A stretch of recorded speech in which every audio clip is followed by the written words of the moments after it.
तलाक। कल रात एक ऐसा वाक़या हुआ जिसने मेरी ज़िंदगी के कई पहलुओं को छू लिया। करीब 7 बजे होंगे, शाम को मोबाइल बजा। उठाया तो उधर से रोने की आवाज़ आई। मैंने शांत कराया और पूछा कि भाभी जी, आखिर हुआ क्या? उधर से आवाज़ आई, आप कहाँ हैं और कितनी देर में आ सकते हैं? मैंने कहा, आप परेशानी बताइए और भाई साहब कहाँ हैं? माताजी किधर हैं? आखिर हुआ क्या है? लेकिन उधर से केवल एक ही रट थी कि आप आ जाइए। मैंने आश्वासन दिया कि कम से कम 1 घंटा पहुंचने में लगेगा। जैसे तैसे पूरी घबराहट में पहुंचा। देखा तो भाई साहब, हमारे मित्र जो जज है, सामने बैठे हुए हैं। भाभी जी रोना चीखना कर रही है।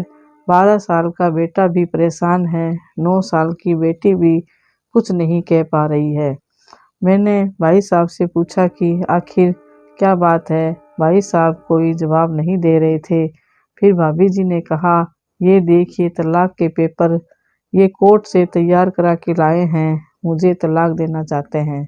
मैंने पूछा, ये कैसे हो सकता है? इतनी अच्छी फैमिली है, 2 बच्चे हैं, सब कुछ सेटल है। प्रथम दृष्टि में मुझे लगा ये मजाक है, लेकिन मैंने बच्चों से पूछा, दादी किधर है? बच्चों ने बताया, पापा ने उन्हें 3 दिन पहले नोएडा के वर्धा आश्रम में शिफ्ट कर दिया है। मैंने घर के नौकरों से कहा, मुझे और भाई साहब को चाय पिलाओ। कुछ देर में चाय आई। भाई साहब को बहुत कोशिशें की चाय पिलाने की, लेकिन उन्होंने नहीं पी और कुछ ही देर में वो एक मासूम बच्चे की तरह फूट फूट कर रोने लगे।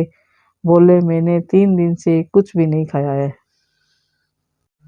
मैं अपनी 61 साल की माँ को कुछ लोगों के हवाले करके आया हूँ।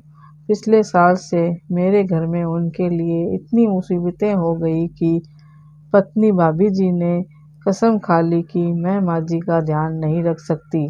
ना तो ये उनसे बात करती थी और ना ही मेरे बच्चे बात करते थे। रोज़ मेरे कोर्ट से आने के बाद माँ खूब रोती थी। नौकर तक भी अपनी मनमानी से व्यवहार करते थे। माँ ने 10 दिन पहले बोल दिया, बेटा तू मुझे ओल्ड एज होम में शिफ्ट कर दे। मैंने बहुत कोशिशें की पूरी फैमिली को समझाने की, लेकिन किसी ने माँ से सीधे मुंह बात नहीं की। जब मैं 2 साल का था तब पापा की मृत्यु हो गई थी।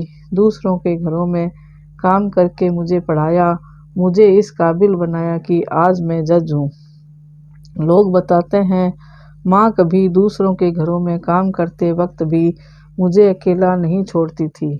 उस माँ को मैं ओल्ड एज होम में शिफ्ट करके आया हूँ।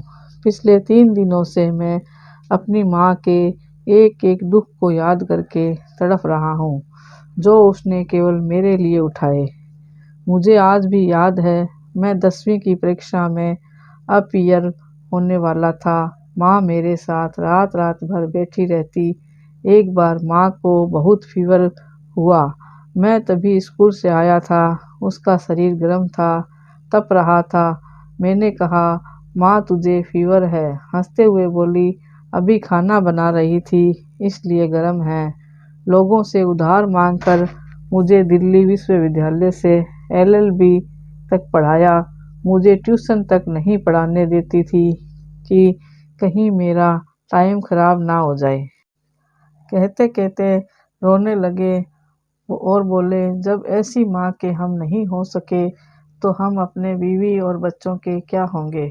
हम जिनके शरीर के टुकड़े हैं, आज हम उनको ऐसे लोगों के हवाले कर आए जो उनकी आदत, उनकी बीमारी, उनके बारे में कुछ भी नहीं जानते। जब मैं ऐसी माँ के लिए कुछ नहीं कर सकता तो मैं और किसी के लिए भला क्या कर सकता हूँ? आज़ादी अगर इतनी प्यारी है और माँ इतनी बोझ लग रही है तो मैं पूरी आज़ादी देना चाहता हूँ। जब मैं बिना बाप के पल गया तो ये बच्चे भी पल जाएंगे। इसलिए मैं तलाक देना चाहता हूँ। सारी प्रॉपर्टी इन लोगों के हवाले करके उस ओल्ड एज होम में रहूँगा। कम से कम मैं माँ के साथ तो रह सकता हूँ, और अगर इतना सब कुछ करके माँ आश्रम में रहने के लिए मजबूर है तो एक दिन मुझे भी आखिर जाना ही पड़ेगा। माँ के साथ रहते रहते आदत भी हो जाएगी। माँ की तरह तकलीफ तो नहीं होगी। जितना बोलते उससे भी ज़्यादा रो रहे थे। बातें करते करते रात के 12:30 हो गए। मैंने भाभी जी के चेहरे को देखा। उनके भाव भी प्रायश्चित और ग्लानि से भरे हुए थे। मैंने ड्राइवर से कहा, अभी हम लोग नोएडा जाएंगे। भाभी जी और बच्चे, हम सारे लोग नोएडा पहुँचे। बहुत ज़्यादा रिक्वेस्ट करने पर गेट खुला। भाई साहब ने उस गेट कीपर के पैर पकड़ लिए और बोले, मेरी माँ को मैं लेने आया हूँ। चौकीदार ने कहा, क्या करते हो साहब? भाई साहब ने कहा, मैं जज हूँ। उस चौकीदार ने कहा, जहाँ सारे सबूत सामने हैं तब तो आप अपनी माँ के साथ न्याय नहीं कर पाए, औरों के साथ क्या न्याय करते होंगे साहब? इतना कहकर हम लोगों को वहीं रोककर वह अंदर चला गया। अंदर से एक महिला आई जो वार्डन थी। उसने बड़े कातर शब्दों में कहा, 2 बजे रात को आप लोग ले जाकर कहीं मार दे तो मैं अपने ईश्वर को क्या जवाब दूंगी। मैंने सिस्टर से कहा, आप विश्वास करिए, ये लोग बहुत बड़े पश्चाताप में जी रहे हैं। अंत में वह किसी तरह उनके कमरे में ले गई। कमरे में जो दृश्य था उसको कहने की स्थिति में मैं नहीं हूँ। केवल एक फ़ोटो जिसमें पूरी फैमिली है, और वो भी माँ जी के बगल में, जैसे किसी बच्चे को सुला रखा है। मुझे देखा तो उनको लगा कि बात न खुल जाए, लेकिन जब मैंने कहा हम लोग आपको लेने आए हैं तो पूरी फैमिली एक दूसरे को पकड़कर रोने लगी। आसपास के कमरों में और भी बुजुर्ग थे। सब लोग जागकर बाहर तक ही आ गए। उनकी भी आंखें नम हो गई थी। कुछ समय के बाद चलने की तैयारी हुई। पूरे आश्रम के लोग बाहर तक आए। किसी तरह हम लोग आश्रम के लोगों को छोड़ पाए।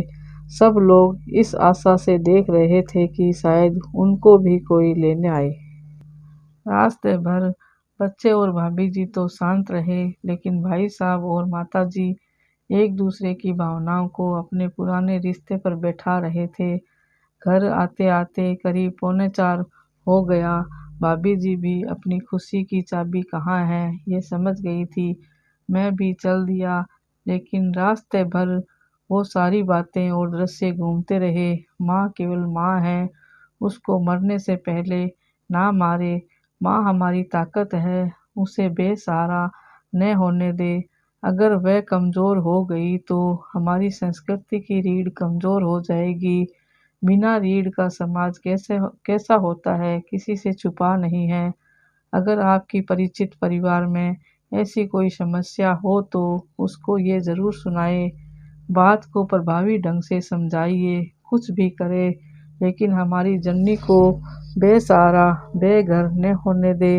अगर माँ की आंख से आंसू गिर गए तो ये कर्ज कई जन्मों तक रहेगा। यकीन मानना, सब होगा तुम्हारे पास, पर सुकून नहीं होगा। सुकून सिर्फ माँ के आंचल में होता है। उस आंचल को बिखरने मत देना।